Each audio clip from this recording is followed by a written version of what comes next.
जो अधिकारी हैं उन योजनाओं पर पलीता लगाने का काम कर रहे हैं और 2018 से 2025 आ गया, अभी तक उसमें विभाग के द्वारा उस पुल का कोई निर्माण का कार्य, उस पर जो है कोई कार्रवाई नहीं हुई। मैं अपने क्षेत्र की या पूरे प्रदेश की दैवीय आपदा के ज्वलंत मामले को सदन में लाता हूं, लेकिन आज भी उन आपदा के मामलों का कोई निराकरण नहीं हो रहा।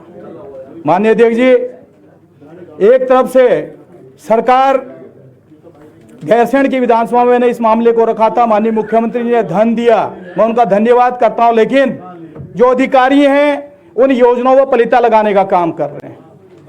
आपके द्वारा आपदा कंट्रोल रूम बनाए गए हैं और उस आपदा कंट्रोल रूम में जो आपदा की घटनाएं दर्ज होती हैं उन्हीं योजनाओं पे दैवीय आपदा की योजनाएं दी जाती है, लेकिन दुर्भाग्यवश मैं देख रहा हूं कि इस बार जिन योजनाओं को आपदा कंट्रोल रूम में जो है दर्शाया गया है उन पे कहीं पैसा नहीं दिया गया, जिसके कारण जो आपदा की जो स्थिति थी जैसे कि तैसी बनी हुई है।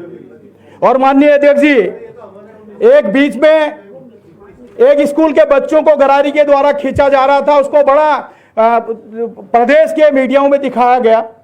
वो 2013 की आपदा से पुल ध्वस्त हो गया था। हमने 2015 में उस जगह पे मोटर पुल का निर्माण लोक निर्माण विभाग के द्वारा 10 करोड़ 34 लाख रुपए की योजना का जो है हमने बॉन्ड भी किया, लेकिन दुर्भाग्यवश 2018 की आपदा में फिर उसका जो निर्माण कार्य था वो बह गया और 2018 से 2025 आ गया, अभी तक उसमें विभाग के द्वारा उस पुल का कोई निर्माण का कार्य, उस पर जो है कोई कार्रवाई नहीं हुई। इसी तरह ग्राम सभा टांगा के जहां पे 11 लोगों को अपनी प्राणों की आहुति देनी पड़ी 2020 में, तब हमारे सामने बैठे हुए माननीय मंत्री जी अरविंद पांडे जी भी उस गांव में आए थे। लोगों ने बड़ा हृदय दिखाते हुए एक मांग की थी सरकार से कि इस गांव को जोड़ने वाला पुल बना दिया जाए और यहां के लोगों को आपदा से राहत मिले। लेकिन माननीय अध्यक्ष जी, 2020 से 2025 का फरवरी का महीना, मार्च का बजट सत्र चल रहा है, आज तक न वहां पर पुल का निर्माण कार्य हुआ, ना उस गांव के लोगों के लिए भूमि संरक्षण की तक जांच नहीं हुई, ना उनको पुनर्वास दिया गया। खुद माननीय मंत्री जी ने वहां पर देखा और उन्होंने कहा भी था कि हरीश भाई, मैं विधानसभा में जब आप इस मामले को लाएंगे तो मैं भी समर्थन करूंगा। माननीय अध्यक्ष जी, इस तरह से मेरी विधानसभा के कई गांव ऐसे हैं जहां पर भूमि संरक्षण की जांच नहीं होने से आज भी पुनर्वास लटका है, जैसे बोना का झापली है, जोसा है, मरतमा है, गोल्फा है, आलम है, पत्थरकोट है, रतकड़ी है, जूलीधार है, आपका टांगा भिंदी है, कोटा पंदरपाला है, समकोट है, डोकला लोध है, जुम्मा है और बलवाकोट का क्षेत्र है। यानी कि मेरी विधानसभा का 50% क्षेत्र जो आपदाग्रस्त है, उन जगहों पर भूवैज्ञानिक जांच नहीं होने के कारण लोगों की आपदा का पुनर्वास लटका हुआ है। इसी तरह गांव के जो मुख्य रास्ते थे जहां से स्कूल के बच्चों का आवागमन होता है, वो रास्ते नहीं बन पाए हैं, बल्कि जो यहाँ पे आपदा का जो पैसा दिया गया है उसका एक बंदर बांट हो रहा है। एक ही गांव में 30-30 योजनाएं दी गई हैं जिनका तहसील के आपदा कंट्रोल में कहीं कोई जिक्र नहीं है। और बड़ा दुर्भाग्य होता, बड़ा दुख होता है जब वो लिस्टें जारी होती तो मैं देखता हूं किसी मंडल के अध्यक्ष का, किसी जिला अध्यक्ष का, किसी प्रमुख की संस्तुति लगी होती है और जो विधायक उस क्षेत्र का जो नेतृत्व करता है, वहां का सेवक है, वो अपनी बातों को बार बार विधानसभा से लेकर सड़क से लेकर सदन तक बोलता है, उन बातों को कहीं जिक्र नहीं हो रहा। किसी भी जिलाधिकारी या वहां पर रहने जो एसडीएम है उनके कानों में जो तो नहीं हो रही। और ऐसे कई मेरे जो गांव हैं, जो तोक हैं, वो आज भी आपदा की मार झेल रहे हैं। वहां के लोग आज भी कहते हैं कि विधायक जी आप मामला उठाते हैं और आप कहते भी कि पैसा मिला है, लेकिन उसमें काम नहीं हो रहा। मैं चाहता हूं कि सदन के माध्यम से ऐसे जो फर्जी योजनाएं बांटी जा रही उनकी जांच भी होनी चाहिए। माननीय अध्यक्ष जी, मैंने पिछले सरकार में मैंने इस हाउस में एक आपदा में एक सैनिक परिवार के लिए उसके पुनर्वास की मांग की थी। मैंने कहा कि गोरी नदी के कटाव से उसका घर का पूरा आंगन जो उसका रास्ता था वो बह गया और जो बची कुची जगह थी पीछे से बीआरओ ने अपनी सड़क काट ली, लेकिन उसको मुआवजा नहीं दिया, जबकि यह सरकार सैनिक के नाम पर बड़े ढिढोरे पीटती है। लेकिन दुर्भाग्यवश मैंने एक जांच कराई, एक कोई नया मिसिंग लिंक करके कोई एक सरकार की एक अपनी एजेंसी है, मतलब जो एक कमेटी है, उसके द्वारा एलधारा जहां पर आपदा आई, लेकिन न मकान टूटे न जमीन टूटा, उसका पुनर्निर्माण, उस पर जो है प्रोटेक्शन का कार्य चल रहा था। एक सत्ताधारी पार्टी के जन प्रतिनिधि को 75 लाख रुपए की जो है धनराशि दी गई है उसी सत्ताधारी के पार्टी के लोगों को 6,61,000 की धनराशि दी गई है, 16,19,000 की धनराशि दी गई है, 15,28,000 की योजना दी गई। क्या मैं कहना चाहता हूं, आपदा में जब हम मांगते हैं तो हमको कहते हैं कि ये तो मानक में नहीं है। एक सैनिक के परिवार के लिए नहीं, एक दिन दुखी के लिए नहीं, जो केवल 5 लाख रुपए का पुनर्वास मांगता है, और सत्ताधारी पार्टी के लोगों के लिए 75 लाख की योजना दी गई है। मैंने आज जब सिंचाई विभाग के एक्शन से पूछा, मैंने कहा आपने किस मानक पर, किस आधार पर पैसा दिया, तो उन्होंने कहा ये हमने नहीं दिया, ये मिसिंग लिंक से आया।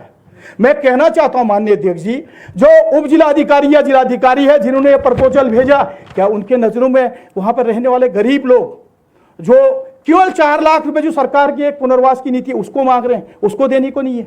एक सैनिक जो बॉर्डर में सेवा दे रहा है, उसकी विधवा मां उस घर पे रह रही है और रास्ते में मुझे रोक के कहती, बेटा मेरा घर चले गया, मेरे बच्चे फौज में, मुझे भी दो। मैंने इस सदन के माध्यम से मैं रोया था यहाँ पे, मैंने कहा उस परिवार को भी दिया जाए, ताकि एक सैनिक का हौसला बढ़े जो देश की सीमाओं में हमारी रक्षा कर रहा है, लेकिन नहीं दिया गया। आज भी वो सैनिक मुझे फोन करके कहता है कि विधायक जी आपने तो कहा था कि आपको मुआवजा या बीआरओ देगी, ये देगी, उसको नहीं मिला। लेकिन इस तरह की जब गतिविधियां होती हैं, किसी पार्टी के किसी दल के व्यक्ति को 75 लाख रुपए सरकारी धन मिशन लिंक, जिसका इसलिए है कि जब कहीं पर कोई फंड नहीं तो उससे दिया जाता है। मेरा मानना है माननीय अध्यक्ष जी, ऐसे लोग जो दीन दुखी है उनको दिया जाए। अभी बोना में एक मागी राम करके है, एक गरीब बुजुर्ग एससी का व्यक्ति है, वो मेरे पास आया कि विधायक जी आप एसडीएम के साथ आए थे। मैंने कहा कि आपका पुनर्वास नहीं हुआ? उसने कहा अभी तो उसके भूगर्भीय जांच नहीं हुआ।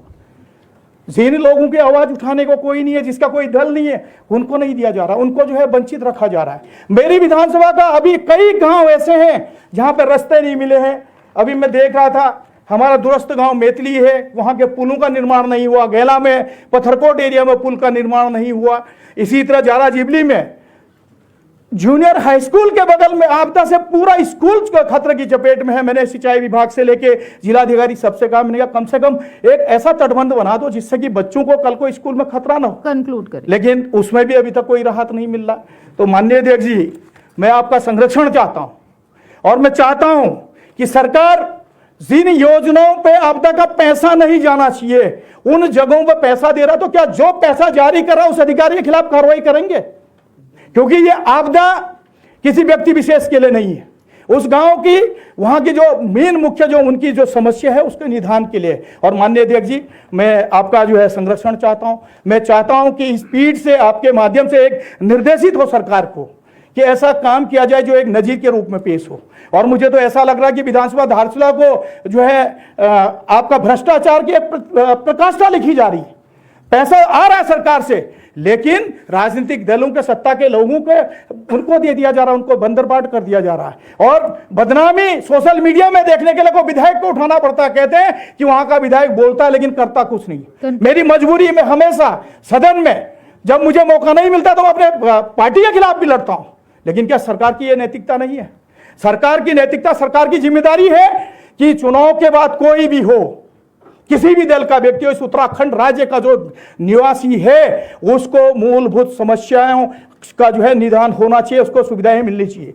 आज मेरे यहाँ विद्यालय क्षतिग्रस्त हैं, विद्यालयों के लिए पैसा नहीं मिल रहा, सड़कों के लिए पैसा नहीं मिला। 2013-14 से जो सड़क है बंद है, उनको नहीं मिला। माननीय अध्यक्ष जी, पिछली बार भी मौका नहीं मिला, इसीलिए आज शुरुआत में आप ही को, माननीय अध्यक्ष जी, आप ही से शुरू करा। माननीय अध्यक्ष जी, ये केवल मेरी विधानसभा का नहीं है, उत्तराखंड राज्य के सबसे ज्वलंत मामला है देवी आपदा। और जब हम लोग कहते हैं, आपदा विभाग से कहते हैं कि भाई इसका ये पुल बह गया, इसको कौन बनेगा, तो आपदा विभाग की तरफ से जवाब आता है कि नवनिर्माण तो है ही नहीं। अगर नवनिर्माण आपदा में नहीं है तो क्या सरकार की नैतिकता जिम्मेदारी नहीं है कि उस काम को सरकार अन्य मतों से कराया जाए? एक जो ये मिसिंग लिंक कह रहा हूं, जिसे 75 लाख रुपए एक व्यक्ति को दे दिए, अगर उसमें 1 करोड़ और देते तो झूला पुल बन जाता। उन बच्चों को गरारी से आना जाना नहीं पड़ता। एक स्कूल, जो बच्चे, जो बालिकाएं हैं हाई स्कूल में, इंटर में पढ़ते हैं, वो पढ़ाई के लिए अपनी पढ़ाई करेंगे या वो 100 मीटर की रस्सी खींचते खींचते तो उनके वैसी हालत खराब हो जाएंगे। लेकिन सरकार की तरफ से कोई व्यवस्थाएं नहीं हो रही। माननीय अध्यक्ष जी, मैं चाहता हूं कि आपका संरक्षण मिले, सरकार को एक निर्देशित हो कि जैसे विधानसभा में ये कार्रवाई होनी, कम से कम उस क्षेत्र के विधायक को और उस गांव के ग्राम प्रधान को वेरीफाई कराया जाए कि ये काम हो रहा है या नहीं हो रहा है। और सबसे बड़ी बात, आपदा विभाग का जो कंट्रोल रूम बना है, अगर उस कंट्रोल रूम पे वो आपदा अगर पंजीकृत नहीं है तो फिर किसने आपदा में पैसा दिया जा रहा है, या तो फिर कंट्रोल रूम बंद कर दिया जाए। और माननीय अध्यक्ष जी, सबसे बड़ी विडंबना, हाउस में या कहीं पर भी आपदा की बात आती तो धारचूला की बात आती है, लेकिन योजना पिथौरागढ़ जब जिले में जाता है तो पिथौरागढ़ जिले में, पिथौरागढ़ विधानसभा और डीडीआर विधानसभा में आधा पैसा चले जाता है। जो आपदाग्रस्त क्षेत्र धारचूला, वहां पर पैसा नहीं मिलता है। उसका कारण यह है कि सत्ता पक्ष के पार्टी के जिलाध्यक्ष वहां बैठते हैं, उनके मंडल अध्यक्ष वहां बैठते हैं, और उनके सत्ता पक्ष के विधायक वहां पर हैं, तो उनके प्रेशर पर जिलाधिकारी वो तमाम पैसे जहां आपदा नहीं वहां पर दे दी जाती है।